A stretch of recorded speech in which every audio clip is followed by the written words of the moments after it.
TK here, TK and Drinks. It's a Thursday night, so you know we gotta do a live video.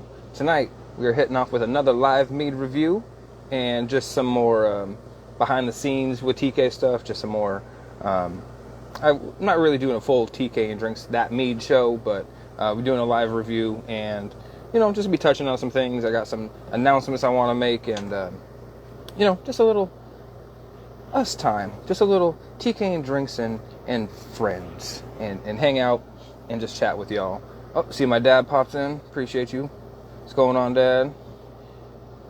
Bees Knees Mead in Texas. Appreciate you popping in tonight. Always appreciate viewers, new viewers, return viewers, all the viewers. So tonight we're going to be doing a mead review.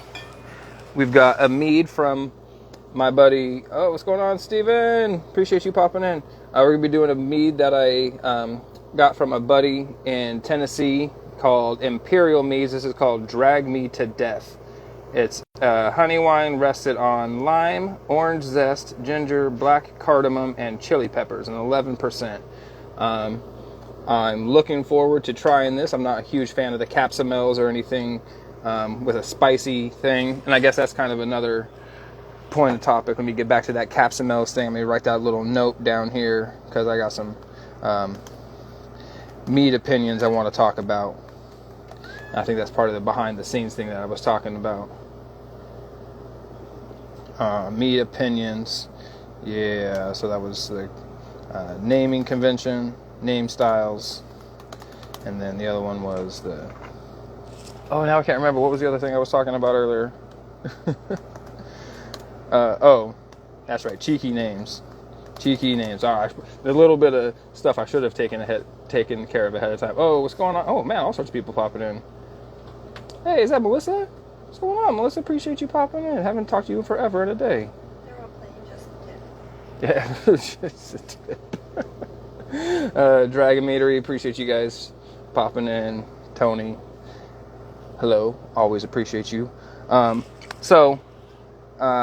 I guess before I get into the mead review, I guess we can start opening this and get ready for the mead review. I do have a couple points of business that I wanted to talk about, and I'm hoping we can get some participation. And I guess I got a good viewer count right now, so now's a good time to do it. It's nice and early in the video. Anybody who's been watching me do my reviews for a significant amount of time or any amount of time will recognize my Darth Maul glasses. The first glass that I bought for specifically drinking mead in and doing it. It's a little bit hazy right now. It definitely could use a good polish on it. But I'm going to be issuing out in the next coming, probably by the end of the weekend, the first TK and Drinks official contest. I'm going to be hosting a TK and Drinks color match the Darth Maul glass contest. I'm looking for meads that meet as close to Darth Maul red as possible. I'm not putting any caveats on what you can or can't do to make it that red. I'm hoping I don't get a bunch of meads that are just basically red dye 40 inside a traditional to make it that color red. But I would love to see some nice deep red. I'm not gonna hold it to like the opaqueness of the red. Like it doesn't have to be like a flat red, like you can't see like smoothie red or something like that. But like the deepest hue red that we can get that truly match that Darth Maul red. I'll pull up and get a hold of the Star Wars neighborhood. Oh, what's going on, foamy heads? Let me get a hold of that official Star Wars color palette for Darth Maul. So whoever can make a mead that best matches that color palette, that true red, deep red hue. We even get the official name for it. We're going to have some sort of contest to match that, and we'll have a really cool prize, either a mead bottle out of one of my collection, something that I've got stashed away in the deep collection I don't even talk about, or maybe some TK and Drinks, my own meads, something. We'll have something for definitely something cool for whoever color matches that the best. So keep your eyes and ears out for that coming out here in the next, like I said, I want to try to have that done by the end of the weekend, but you know, I tend to procrastinate things definitely more than I should, especially when I've got work things going on. I'm going to be working at Funktastic this Saturday, so anybody in the Richmond area, come on out, visit me. Closing shift there, 5 to 10 at the Funktastic Meadery. Love to have anybody come out and say, hey, give me a what's up and all that jazz. Definitely excited about that Darth Maul contest. That's one I'm really interested in. And also be looking out for the official TK and Drinks. The reason I haven't released some of these things because I don't know what the name to call it is yet, and I think that's a big part of it. But my, I guess I might just go with the big judging. That's what I've been kind of working for a bit. Big judging. So it's going to be the buy a mead with me and do a group BJCP type of review with this mead. We're going to be doing a one-on-one with mead makers as well for some of these meaderies. So be looking out for that in the coming, probably in the coming weeks. Probably by the end of the month, we'll have that first official notification out for that. But you'll have the opportunity. Unfortunately, those of us who live in states where Vino Shipper is not a thing may not be able to participate. But we're going to get some meaderies to get a thing put together where you can buy a mead with them. We'll all get together on a Zoom call or some sort of cool video chat, and we'll all drink the mead, do our scoring and everything together, or do a video tasting, guided tasting with the mead maker, depending on the situation. Sometimes the mead maker's not be able to make it, but we still want to be able to do something cool together when we get in that group. So I'm going to start putting that notification out here by the end of the month. So keep your fingers crossed that you can get in on that, and you live in one of those states where getting mead shipped to you is not a problem, because unfortunately for 7 states worth of people, that's a huge headache. I would love to be able to advocate and legislate for that on a a federal legislative level. Maybe that's a future for TK and Drinks, becoming a mead advocate on a lobbyist style level, get some of that big mead money out there to go sway those votes in Washington, because mead have so much money that's just floating around. We got it like that. God, I wish that was the case. But yeah, so look out for those things coming up in the TK and Drinks pipeline, because I would really love some participation in that. Any thoughts anybody has out there, I would love to hear what anybody's thinking. Maybe let me know if that's a cool idea, if that would be something you would be interested in participating in, even if you can't necessarily because of your current location or whatever. But a little feedback from that, a little feedback on that would be greatly appreciated. So, I guess to get to the meat and potatoes of this evening's episode, 10 minutes in here, the mead review. Back to this. So, Imperial Meads, Chattanooga, Tennessee, sends me the Drag Me to Death honey wine. So, just a traditional wine, traditional mead. So, no fruits or any adjuncts or anything like that on the fruit side. Rested on, during fermentation. So, it's just straight honey during fermentation. And then rested on lime, orange zest. So I don't think that's lime and orange zest. Lime zest and orange zest. I think actual probably whole limes or diced lime, something like that. Whole fruit limes. Just orange zest. Ginger, black cardamom. I'm not quite sure. I've probably had black cardamom knowing my wife, but I probably couldn't necessarily pick it out. I know what regular cardamoms taste like. I'm a huge fan of that. And then chili peppers, again, nondescript, doesn't say if they're smoking hot, if it's just kind of like a chipotle there for like that kind of smoky, slightly spicy flavor, but we're about to find out together. One thing I cannot find on this capsule is where the little peel tab is, so I guess we're just going to go in hard from the top. Rube the Cube, appreciate you popping in. So I have had a few from Imperial Meads. He usually runs these giveaways. I always try to enter and share the information about his giveaways, and I've won twice. That's actually how I've gotten his meads, is from winning these giveaways.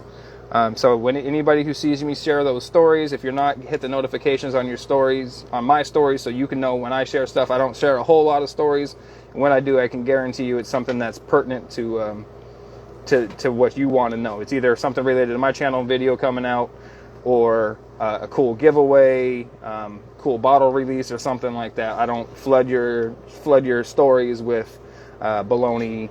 I don't flood it with memes or anything like that. As much as I love memes, as much as the next person, I laugh my ass off, but I'm not that guy. It's let those pages do that. I want to strictly bring you like legit mead related content as far as that type of stuff goes. So one thing I always hate when they get that like crown of aluminum capsule part at the top. Maybe it's just me being whiny. It probably is just me being whiny. I find that to be the case much more often than not. The dirty bird, it's happening. All right, so I know this certainly ain't gonna match the dark small glass, but we'll get it in there anyway, because we gotta have a glass to use. All right, love his artwork. He always has those big, like, heavy metal, dark, black metal, death metal type labels. Those are always cool. What's going on, Kyle? Green Mountain Mead, Brilla Mead. Appreciate you popping in. I probably pronounced that wrong. Trying to get those guys on. They make some crazy, like traditional, I said not traditional, like historical and unique, like African style mead. So I'm really hoping those cats are able to join me for an interview. All right, here we go. So straight away on that nose is that lime zest pops straight away, and that black cardamom, I'm guessing, because cardamom already kind of has, at least I guess green cardamom would be the other variety. There may be even other varieties, but let's say green cardamom, black cardamom for argument's sake. The green cardamom kind of has a already naturally citrusy, bright kind of pop to it, using a lot of South Asian, Indian cuisine, stuff like that. These green little pods that kind of look like, I don't know, there's these like funky green little pod things. But they definitely have a kind of bright citrusy type of aromatic to them. They're pretty distinct. If you've ever smelled them before, it's one of those things you would definitely recognize. And I believe I'm picking up that characteristic in here as well. This has been sitting this is at room temperature. It's not cold, it's not cellared or anything, so I'm getting a full bright bouquet going on here. Every characteristic's coming out full force. Yeah, lime and that black cardamom, I'm thinking of having a nice amalgamation there, nice pairing. What was it? It said orange zest and ginger. Now, I don't think personally, unless you have like a gang of ginger and something, you're going to get much aromatics out of ginger. Ginger is pretty much more of a flavor thing. Please correct me if anybody's had a better or different experience than that. So ginger is probably an aromatic one, unless again it was strictly ginger mead that was just banging with ginger. I'm not going to get maybe some slight subtle spicy type of notes out of it, but I'm not really getting any of that. Not on the close, not on the far away, not on the straight down. Now on the close-up, the closer I get to my nose, I definitely get a lot of honey characteristics. So it definitely has a nice sweetness in there that balances out that bright acidity. I'm not sure where we're going to be sitting on tannic value. I don't really pick up any of that on the nose or anything, but aromatic wise, I'm going to go ahead and give this thing, where's my score sheet? I think I put it at the very bottom after all my notes and everything. Of course I did. Aromatics out of 10. I'm going to go ahead and give this bad boy a 7. It's pretty pleasant. There's it's good to give it a 7. There's nothing wrong with it. I certainly don't get any off characteristics. I don't get any funky, what's going on, Arizona Honeybee Co? Always appreciate you. I don't get any funky off or flaws or anything like that. So definitely appreciate what we got going on there. Visually, almost brilliant, just off brilliant clarity. If it wasn't for my hazy glass, it would look significantly better. No floaties, no particulates, nice clean meniscus. And the meniscus, we may or may not know, whenever you have a liquid that's like touching the edge of a substance, a surface, it's going to naturally kind of pull up along that surface, and where that kind of meets from the fluid level and kind of bends up, that radius that bends up there, that's called your meniscus. And you can see a lot about you can learn some stuff about a mead or a wine that way. The redder it is, like when you bend it out just like this and kind of just look at the edge, if it has like a tannish type of hue or like a rust leaning type of hue, that can lean to indicate like oxidization has happened, or like a barrel aged presence. Those are indicators of that. This one, as in most traditionals, doesn't really have any color to it. It's nice and clear, because it's kind of, from my understanding and personal experience, it's really hard to oxidize a traditional mead just based on the antioxidant properties that naturally occur within honey.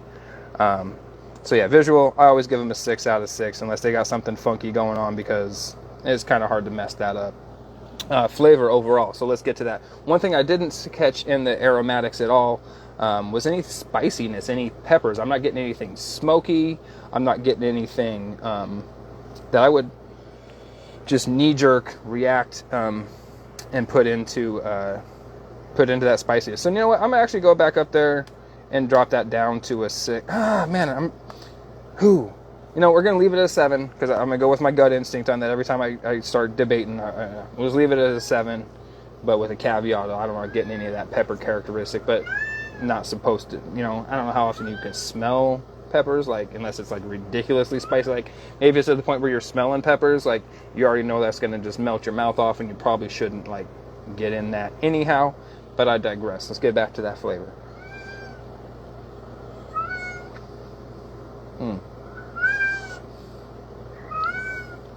Definitely a nice clean ferment on it. No funky flavors. It's not sour. There's not any like weird notes or anything like that. Straight away with the lime taste is equally as present on the nose, is present on the mouth. Definitely gets the chili flavor that's picking up on the back end, but it is incredibly subtle. Like as far as like capsamels go, which again I'll get to that in a minute. I'm not a huge fan. Oh, what's going on, Tap Savvy? Appreciate you popping in.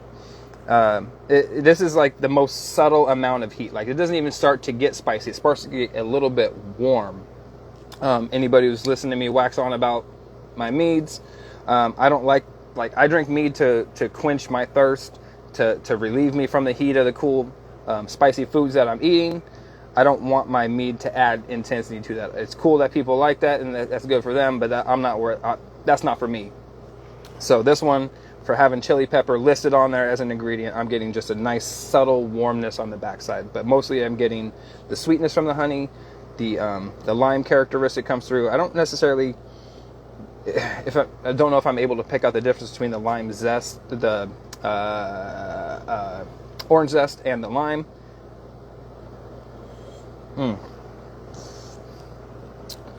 Yeah, no, that's incorrect, Stephen. Kitty does not want mead. Kitty's in heat because she has a heart murmur, and we're not able to get her fixed because the vets won't put her down because she has a heart murmur. So unfortunately for Miss Kitty, we are subject to her calls for desire, the call of nature, if you will, which is unfortunate. But I digress. So yeah, definitely the cardamom and the lime come through most presently. Again, I'm not sure I can pick out the difference between the zest and the actual lime. There's some acidity present in there. Definitely gives that presence on the tongue. I almost feel like it's a false tannic presence. It doesn't say it's been oak aged or anything, or he's added any sort of other tannins in there. Most people, I guess, don't. I mean, I know I don't declare that everything. Oh, you know, I take that back. I do declare things are oak aged when I put it on there, just because I want people to like look for those tannins, because I enjoy a nice heavy tannic presence in my meads, which I think is the vast majority of meads could use more of, to really elevate it to that kind of wine level, that vinous characteristic. I don't think we need more vinous flavor. I think we need more tannic presence to help build up like that balance of tannic value, acidity, and sweetness, just across the board, me included. Like that's why I aim to do that. So overall flavor, the sweetness is there, all those characteristics are there. Ginger, probably just adding to that overall warmth and spiciness. The flavor is good. It's very, very drinkable. This is one that I would actually like to see also a carbonated version, even if it was a carbonated 11% version without like the big bubbles, you know, just kind of that smaller, that bubble feel, but I'm here for it.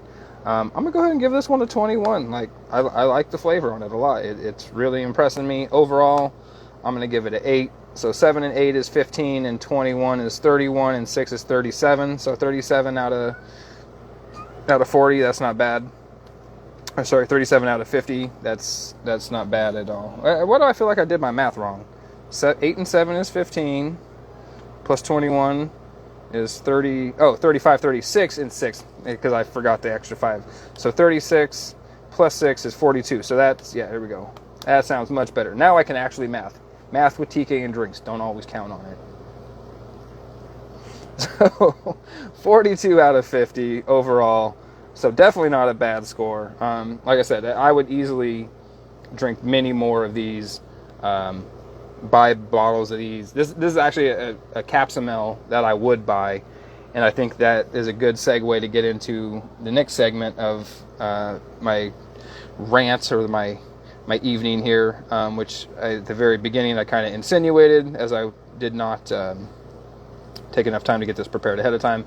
Unpopular opinions in mead making. I would love to hear back from anybody out there who's watching, what you think about any of these things. So my first unpopular opinion that came out today, when I was hoping to get more time to write more of these down, but the afternoon became long on my way home from work. Cheeky mead names. I am unpopular, I'm sure, for my lack of desire for cheeky mead names. I'm done with the meaderitas and the meadahitos and all these different things. Like, you know, we talk about, there's talk about, hey cat, knock that off. There's talk about, sorry, my cat's again with the heat. There's talk about mead wanting to be taken more seriously in the beverage world. There's talk about mead wanting to be more of a, have more of a like adult presence, more mature presence. And I think we only do ourselves a disservice when we add, you know, and go out in those cheeky fashions. You know, there's plenty of people out there that, you know, don't care. Again, unpopular mead opinion. They want to do all that stuff because there's people that like that kind of neat, kitsch, campy type stuff. That's not for me. I'll buy it. I'm not going to think any different of a mead that tastes delicious because of the name that it has or something like that. It probably won't stop me from buying a mead with that name, especially given different, different meaderies out there that I like to buy from and support doing stuff like that. I just think that we could be better serving our community and the future community members by not like going down that road. Maybe if it wasn't like seeming to be the standard, and maybe if it was more of a an occasional thing, but it's like it seems to be everybody. Not, and when I there's always a caveat when I say everybody. There's that standard deviation of people that aren't going to do those things. But when the common thing is for you open up a slushy machine and they call it the meaderita slushies, and like it just becomes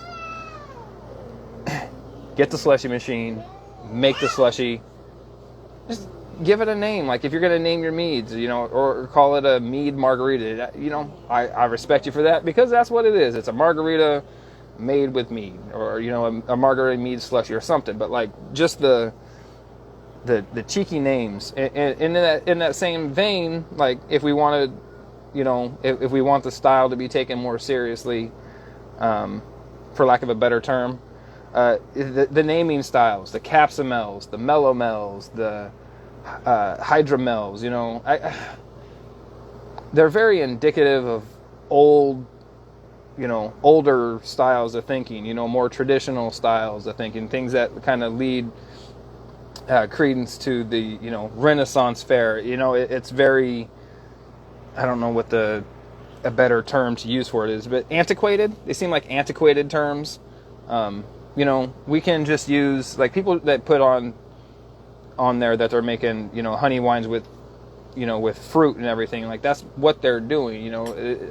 I think we have better ways to lobby for the industry than, wanting to be able to put, mellomel or this or that, or, whatever it is on the certain things on a label.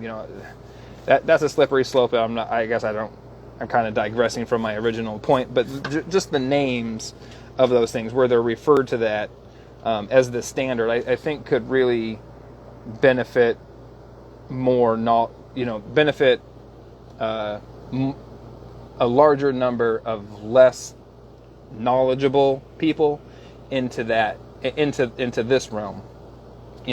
Just call it a honey wine. We want to have that argument with the TTB. That's fine. We can go down that road. But for people who are coming in new to this, if you're a Viking style meadery, a traditional, more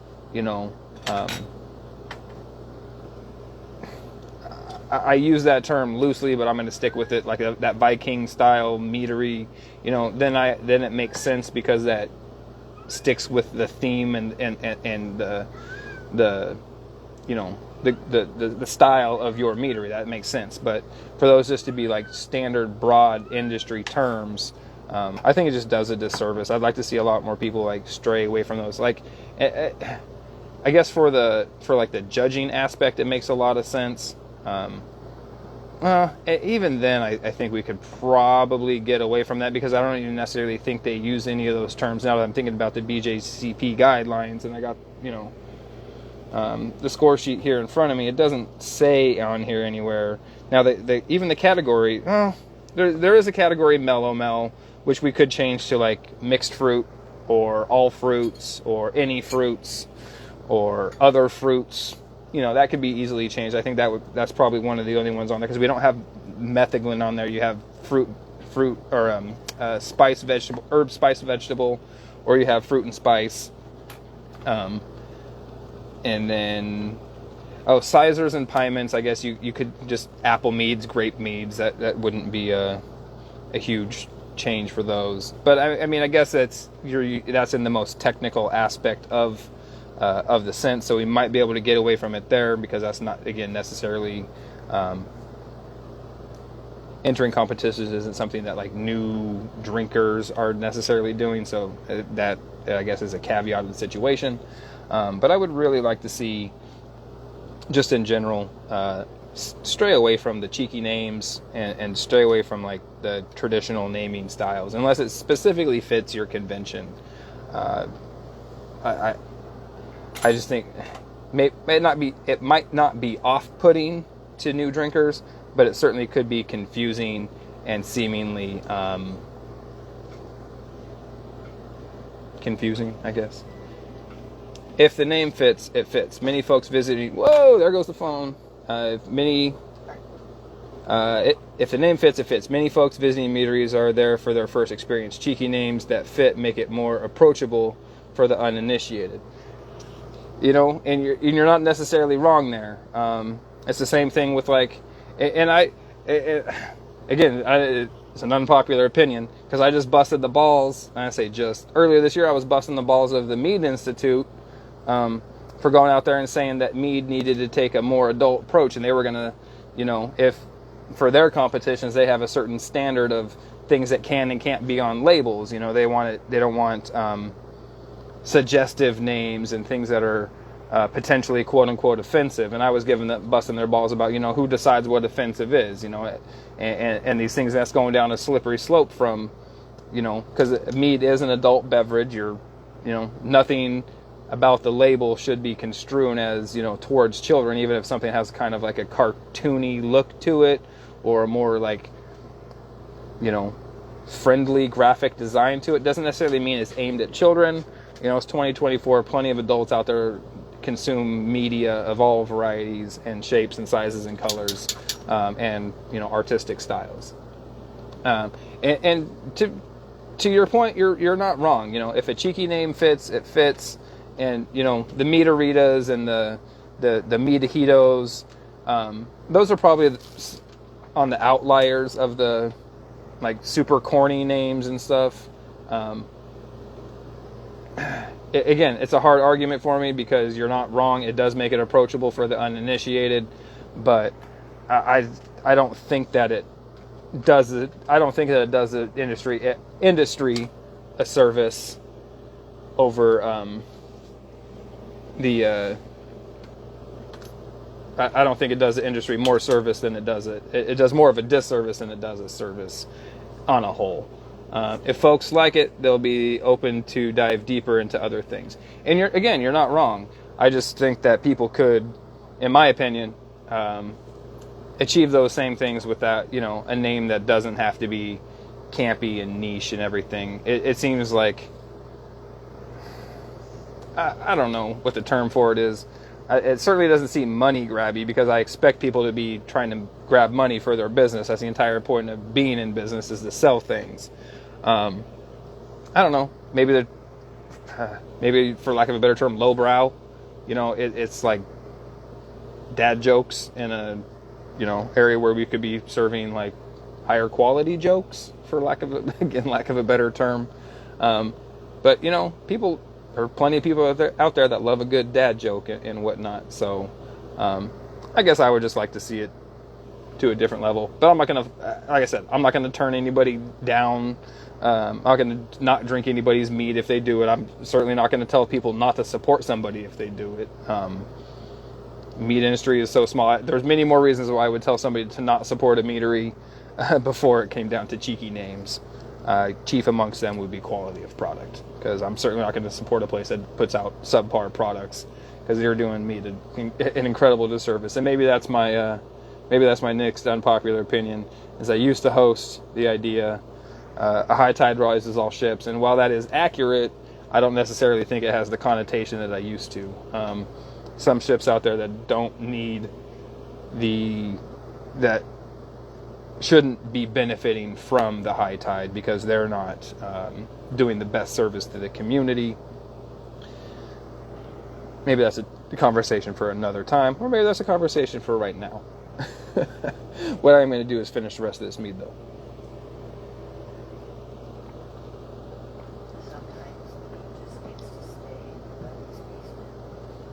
Yeah, that was delicious. I'm going to be on board with this mead. And as my wife gingerly whispered towards me, that sometimes mead does need to just stay in your buddy's basement. The brewery world benefits from decades, hundreds of years, centuries, millennia of people being aware of what it is. And certainly in the more current context, there's a lot of people, microbreweries are even in rural areas, microbreweries are a fairly known and predominant, but they're out there. Like, I lived in a small town in California, and there was a brewery multiple breweries within a 20-minute drive, which I found to be absolutely ridiculous. You live in a small town in Virginia, and there's a brewery right up the road. That's. I mean, I live in a small town. My kid's school has less than I think 500 kids, between 500 and 600 kids, and there's a brewery about 10 minutes down the road from me. So breweries are out there, and I guess my point to that is, crappy breweries will come and go. Good breweries, with exceptions and caveats, because there's always exceptions to rules. Good brewers are going to stand the test of time because they make a quality product. Crappy breweries will, I guess some will slip through the cracks because of, good location, or they're fulfilling a location or serving an area that doesn't have any other, they got, what's the term, hostage audience, so to speak. They have, I can't hear you. Yeah, so, these breweries have that type of luxury going on and whatnot. So meaderies, though, there's not a meter on every corner. There's states that don't even have meaderies in them. So for me to say that, all meaderies are created equal, and just the fact that there's they are benefiting in the fact that they're advocating for a good product, but I have come to the conclusion that it's better to advocate with a good product than a crappy product or a low quality product, because I think you're genuinely doing a disservice to the community by going commercial with a subpar product. Again, unpopular opinion, but that is what it is, and I'm not. I don't feel like I'm alone in my opinion. It might be kind of a bougie or a bit of a persnickety type of opinion, but it is what it is. Because I can't stress enough, and I have to say, there's other mead makers out there. Anybody who owns a commercial meadery or runs a commercial meadery, you've run into people that said, "Oh, I've had that in, my buddy made that in his basement," or "My uncle used to make that," or some sort of situation where where this person's ran across mead and it wasn't. Didn't live up to their expectations, or was just a subpar product, whatever you want to call it. I don't think that turns people away. I think it takes a lot to turn people back around that corner, to bring them back to the side where they're going to try something that's not going to be offensive. Again, I can always understand not liking a flavor profile. I don't like strawberries. I'm not going to like a strawberry mead. Cool. We got other quality meads to bring you. I expect nobody to ever love every flavor profile ever, but it's not okay for somebody to be out there releasing commercial meads with it's not okay for people to be out there releasing commercial meads trying to convince the public that this is a delicious, that this is a quality product. Again, I can't, if you like a product that's subpar, that's on you. In fact, I like many subpar products myself. I love Mickey's. Like old school Mickey's comes in 40s, those little grenade bottles with the green glass bottles with the B on them, the big wide mouths. I love a Mickey's. That is a subpar product. But I will buy that and I will drink it. I just like it. But in no way, shape, or form does that mean there should be like Mickey's breweries out there, like on corners selling Mickey's and trying to convince people that this is like, stay in your fucking lane, Mickey's. Like, we know, you know where you are, you know what you are. Like, go serve that $2.99 for a 40 or $4.99 for a 6-pack of Stinger bottles. Like, go serve that community. Go do that and stay there.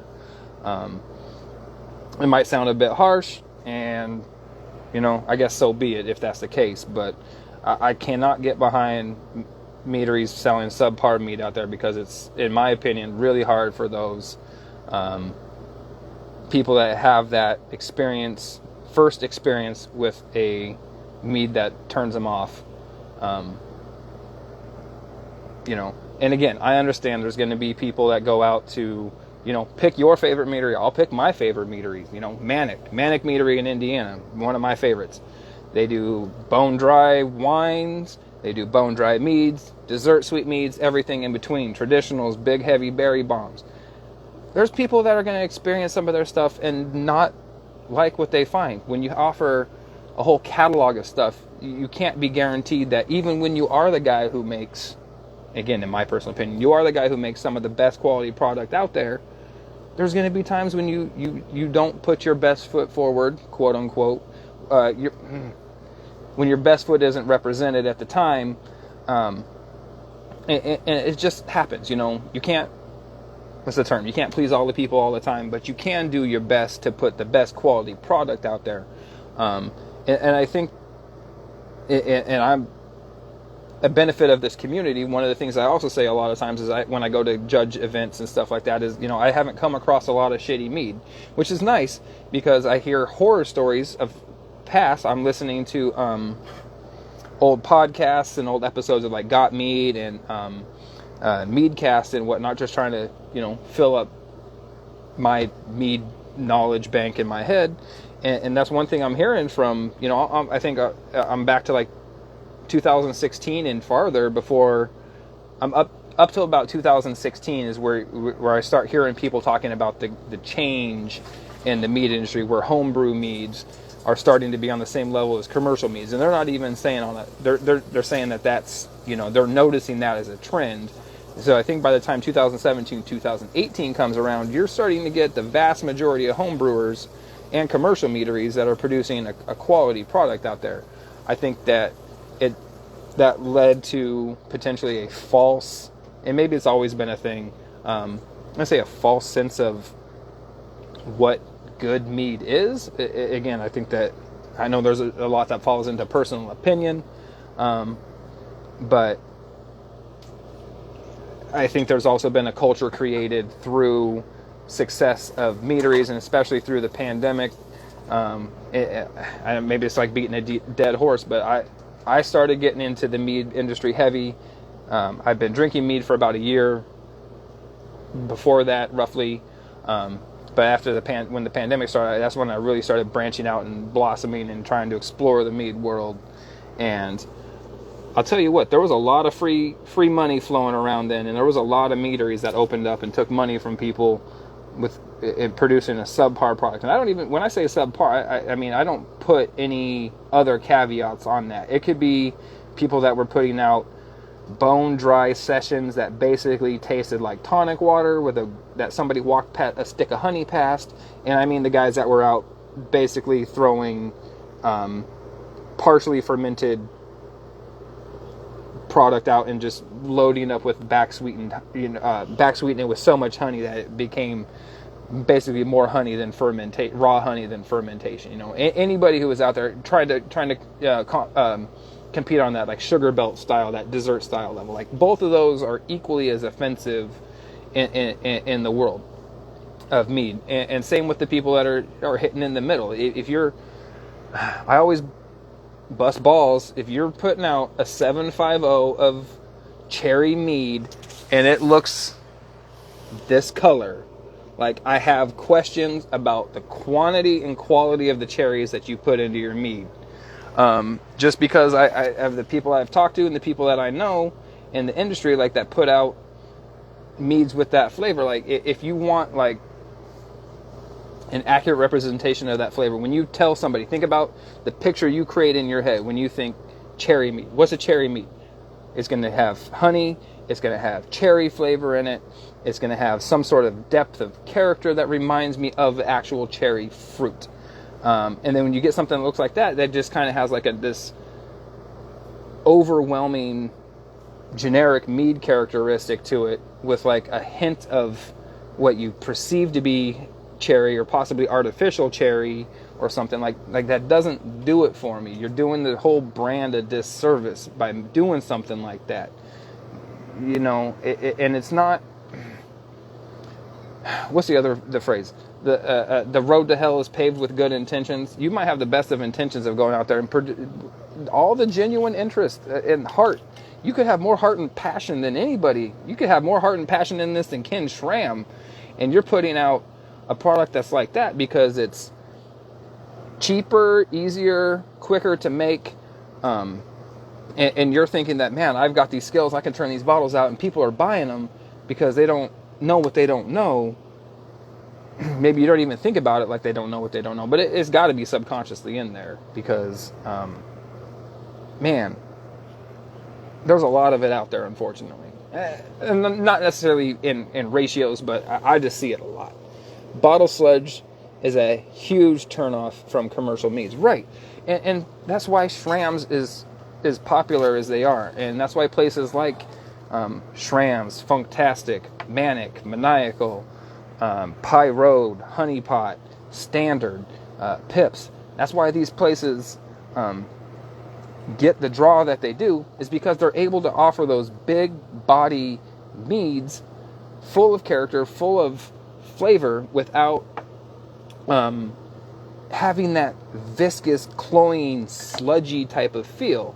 You know, there's definitely times when those meaderies put out things that are not their, again, best foot forward, for lack of a better term. But you know, when a meadery gets to a certain stage, or maybe it's a certain style of mead maker or whatever it is, but there's definitely places out there that are putting out consistent, high quality level of meads. You know what? Maybe I need to do that. TK and Drinks top 10 meaderies to try from list and give a breakdown. I did the list. It was about a year ago, maybe a little less than a year ago, called 12 meaderies to keep your eye on in response to a in response to an article that somebody had posted. I think it was a British company talking about meaderies to keep your eye on. And I couldn't really figure out any cohesion to why they had named these particular 6 meaderies or 12 meaderies. There were some good ones on there. There was definitely some like eyebrow raising. Actually, Honey Tree Meadery out of Nashville stopped following me after I made that, because I actually had them on schedule to interview. We had some issues where we couldn't make the interview happen, had to do a reschedule. That video had come out, and then they stopped following me, and we haven't been able to get back on the same page. So I thought that was kind of lame. They may they may not say that was what happened. I'm not going to even get into an argument match about it. But I think it's time TK and Drinks put out, like I constantly say, these are the meaderies to visit. Maybe I need to put out a top 10, or just call it a TK's 10 favorite meaderies, and not necessarily get out any specific order, but just put out the ones. My wife handed me this bottle specifically, so this is an example of a phenomenal mead made by somebody who takes great care to put quality and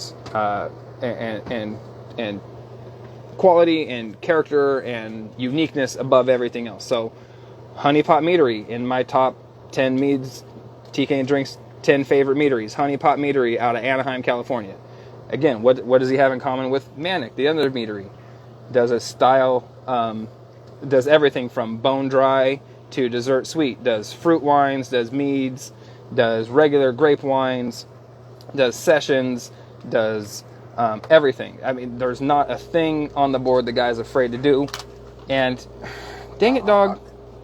And he does them well. So there's always that qualifier for TK and Drinks top 10 or a 10 top 10 meaderies. Funktastic, who I have the absolute fortune and blessing of working with, does the same thing. Bone dry to dessert sweet, sessions, carbonated stuff, does cocktail inspired flavors, all these different things that span the whole breadth, and so I've talked to places, Monk's Meadery and Drinking Horn in Flagstaff and Atlanta respectively, or Drinking Horns in Flagstaff, Monk's Meaderies in Atlanta, basically two sides of the country. They both specialize in exclusively dry meads. I think Monk's Meadery does this style fairly well. Drinking Horn, we've had discussions. They know I don't like a couple of their meads, but I don't necessarily think that they do the style well. Like, they technically make good meads, but it's just not necessarily my favorite flavor profile every time. But what they don't do is span the whole, like, I don't know if a Drinking Horn or a Monk's Meadery dessert sweet mead would be good because they don't make them. And I don't want to say that Justin or Evan from either of those places can't do those things. I just don't know if they can. So it is hard for me to put them in a group like my top 10 because, that's all they do. Now, Shrams, again, it's hard to put... I do put them in there, but it's hard to make those justifications against other places that I'm talking about, because if one of my requirements is you do the breadth of stuff, they don't do dries. They don't do a whole lot of traditionals.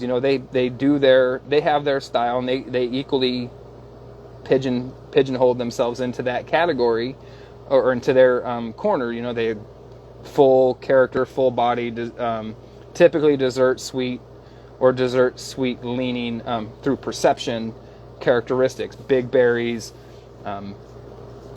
big tannin, big acid, all that type of stuff. And they do it well. I think I've said it since before I was, and probably still not really have the right to say it, but they're the mead world's best one-trick pony. You want whatever that style, they're going to do it the best. Outside of that style, they don't really fuck with it, so it's really hard to put them on that same pedestal or in that same category as those other people, because they're, again, putting forth their whole breadth. They're doing the entire spectrum of meads, and they're doing them well. So that's why those types of places. So I mean, maybe it's just the mead talking, but that's why I thought it was kind of shitty that happened. After that whole thing went down with Honey Tree. I guess it is what it is, and maybe I can say I'm blowing it out of proportion because I'm really not letting it bother me. I would gladly talk to Drew or I can't remember who the other guy's name. I'd gladly talk to any of the guys from Honey Tree again, hash it out. There's always a chance that it was just a coincidental thing.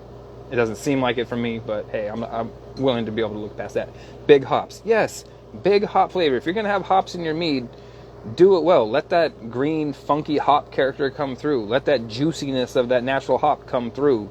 Don't just make it this carbonated something that kind of wants to be beer because it has hops in it, but then creates this like really weird neutral spot between beer and mead, and it doesn't really serve any purpose. If that's what you like to drink, make them all day long. Make them by the fucking 50-barrel fermenter, drink them all day long, but that's not an accurate representation of what the best quality of mead can be, in my opinion. Again, this is just my unpopular opinion, because if it was up to me, things like Truly and White Claw out there wouldn't sell, because White Claw and Trulies are basically two of the most offensive things in the world of seltzers. Knowing what seltzers can taste like, I've had craft seltzers from many different breweries and meaderies and stuff at this point. I guess meaderies with brewery licenses or have brewery adjacent capabilities. But, oh man, there we go. There's some thick meat all of a sudden. But those type of characteristics are not like the Truly and the White Claw. Like, they taste like, again, the example I used earlier, it tastes like tonic water that was slightly flavored with some stuff. And they prey on people's desire for a low calorie, low carb, no carb, whatever option. And then people just say, oh, this is what I'm going to drink. It tastes like this. Like, no, there's better. A High Noon is a much better option. It's a seltzer that's a spirit-based seltzer, not a malt-based seltzer. But, I mean, they're sold right in the grocery store alongside. Yeah, maybe the one's a little more expensive, but you're getting a higher quality product that has better flavor and has a better representation of what the product is supposed to be. Now, again, there's things like Boone's Farm, as my wife so aptly points out, and things like, what's the other one? MD... Arbor Mist? Arbor Mist. No, Arbor Mist is an actual wine. I'm talking like malted beverages. Yes. Teenage girls drink Arbor Mist. And just like Boone's Farm. I think all teenagers drink Boone's Farm. And it's a rite of passage. Yeah, it's a rite of passage. You know, you're doing the Boone's Farm. I guess back in the day, there's probably like a Bartle and James or a Seagram's. I think Seagram's had some back in like the 80s and stuff, or Zima, you know. But I guess that's basically what a Zima was, is kind of like a malt seltzer type beverage. It was clear and whatnot. But you know, those things like the Boone's Farms and the MD 2020s, those places. MD 2020, it also does not stand for Mad Dog 2020. It's just a nickname. But I digress. Right. But those places, those things sell because they do a combination of A, preying upon people's pocketbook, and do a,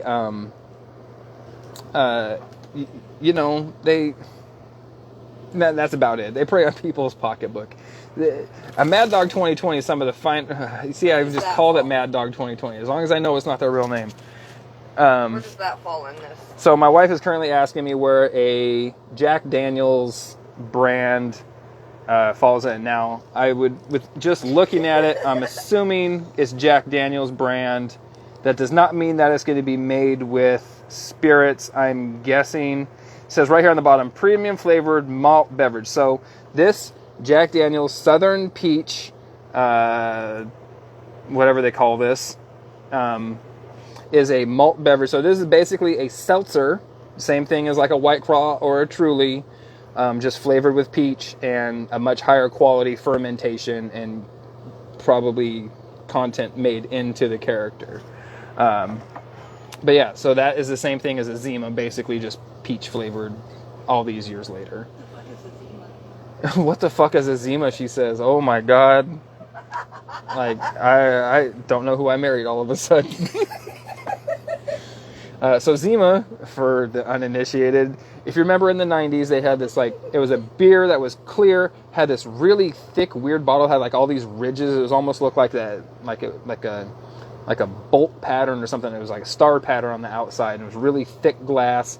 It was clear bottle, and it had a silver and blue label on it, Zima. And I think they made one other one kind of later into their, maybe a Zima Zero or a Zima Low Calorie, Zima Light, something maybe towards the end of their run in the early 2000s. But I could be wrong. But it's the same thing. I love how everybody's laughing at, I ordered a Zima, not I ordered a Zima, not emphysema. You know what, Tony? Whoops. That's pretty fucking funny. Yeah, so like I said, it's a an unpopular opinion overall, but to get back to my point, circle all the way back around, mead makers that are putting out subpar products are doing an equal amount of disservice to the industry are doing a disservice to the industry more than they aren't. I think the disservice that they do through a subpar product is greater than the amount of advocacy that they're doing for the brand as a whole. Unpopular opinion. Send me a message, send me a DM, comment in the thing below. Let me know how big of an asshole I am. I would love to talk it to anybody about said topic. Go back and forth about that. We are coming up on the 1 hour mark. I'm trying to keep these a little more to that, just to respect people's time and whatnot. Outside of the interviews, I'll let those go, especially if we have a good conversation. But the other regular TK and drinks, try to respect your time a little bit more. So back to this. Delicious, 42 out of 50 on the lime, orange zest, ginger, chili pepper mead called Death is Upon Me. Drag Me to Death from Imperial Meads out of Chattanooga, Tennessee. Go give Tommy a follow. Aftertaste almost dragged me to death. Apparently my wife hates the aftertaste on it. Says it almost dragged her to death. I don't think it has any funky aftertaste. I'm a big fan of it. Also, Darth Maul glass competition. Any mead makers out there who would like to send in a mead, who can best hue/color match actual Darth Maul character. Again, does not have to be that flat matte red color. Doesn't have to be look like red paint in there. Anybody who can get that like deepest reddish hue, whatever you think is most true to the hue of the Darth Maul character. I am going to be judging that on May the 4th be with you day for 2025. So you definitely got some time ahead of yourself. So I want to give people enough time to get something going if they wanted to create something specifically, as opposed to try to pull something from the inventory that they may already have. So Darth Maul color match contest coming out, TK and drinks for May the 4th be with you 2025. You need bad mead to know good mead. 100%. You do need bad mead to know good mead, and unfortunately, I don't feel like I've had enough bad mead out there. I mean, I've had some. I haven't had a whole lot of atrocious mead.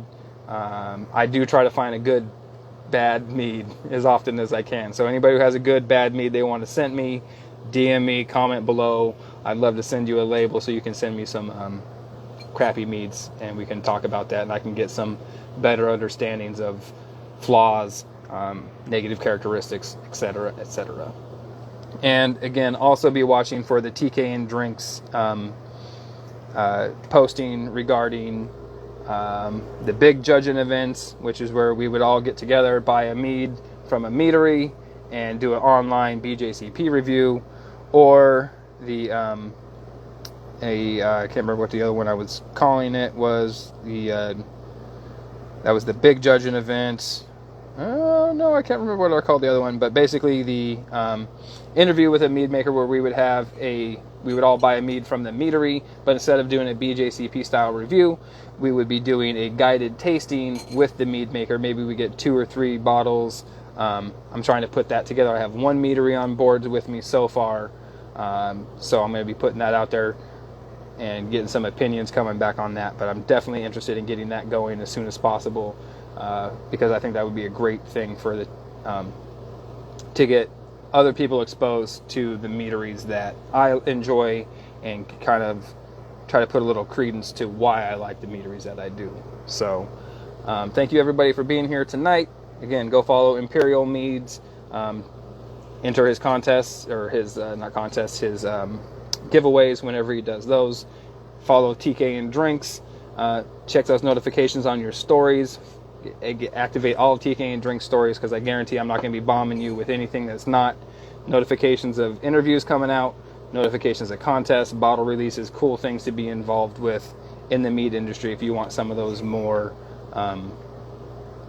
maybe not so known about, not so advertised things, I don't know who follows what. I want to be your source for those cool finds and whatnot. So have a great night, everybody. Next Wednesday, I can't pull up my calendar right here because it's on my phone. Maybe it'll pull up on my laptop. I believe next week I'm going to be talking with, where is the calendar at? Business, Gmail, Drive, Contacts, Calendar. Here we go.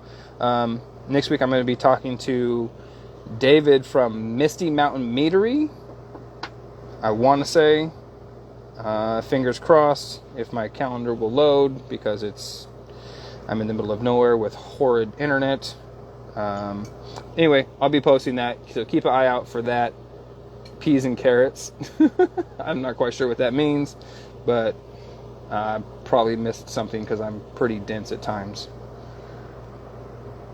Yeah, it's not going to load up, but definitely have an interview coming up for the next couple weeks in a row, so be on the lookout for those. I'm pretty sure Misty Mountain Mead Works is one of them. Deadwood Meadery, I know I'll be talking to those guys later in the month. They're in Nevada. I've been trying to link up with those cats for a hot minute. So have a good night.